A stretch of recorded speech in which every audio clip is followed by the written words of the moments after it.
In this video, I'm going to teach you how to play chess on Duolingo. In order to do that, you first need to head over to your Duolingo app and make sure that you're actually logged in or signed up. So from in there, on the usual part where you actually add new courses, you should now be able to have the chess option. They're actually partnered by chess.com in order to give you that activity.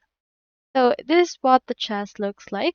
It also looks like a normal Duolingo block, and you can just solve the puzzle and then play with them.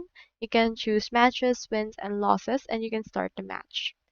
Now for this case, you can see what it will look like. You can see the moves that you can do, as well as some advice from your actual competitor in this case that serves as your mentor as well.